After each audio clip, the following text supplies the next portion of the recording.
पौष्टिक आणि हेल्दी अशी आज पालक रेसिपी आपण पाहणार आहोत.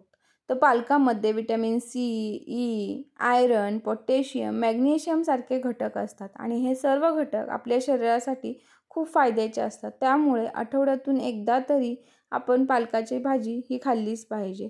त्यासाठी इथे एक जुडी पालक घेऊन तो स्वच्छ असा करून मी त्याला बारीक कटिंग केलेली आहे. त्यानंतर एका मिक्सरच्या जारमध्ये लसूण, हिरव्या मिरच्या यांची पेस्ट करून घ्यायची आहे.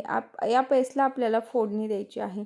त्यानंतर कढईमध्ये तेल, जिरं आणि जी पेस्ट केली ती घेऊन आपल्याला फोडणी द्यायची आहे. त्यानंतर बारीक चिरलेला कांदा हे सर्व मिश्रण आपल्याला मस्त असं परतू द्यायचं आहे. त्यानंतर एक वाटी टोमॅटो आपल्याला इथे ॲड करायचा आहे. त्यानंतर त्यामध्ये हळद, लाल तिखट, धनिया पावडर, मीठ हे सर्व मसाले आपल्याला ॲड करायचे आहे. तुम्हाला भाजी आंबूस हवी असेल तर त्यामध्ये तुम्ही चीजही ॲड करू शकता, चिंच. त्यानंतर बारीक चिरलेली पालक, मुगीची डाळ, थिकनेससाठी बेसन आणि उकडलेला बटाटा हे सर्व मिश्रण आपल्याला एकजीव शिजू द्यायचं आहे 5-10 मिनटं.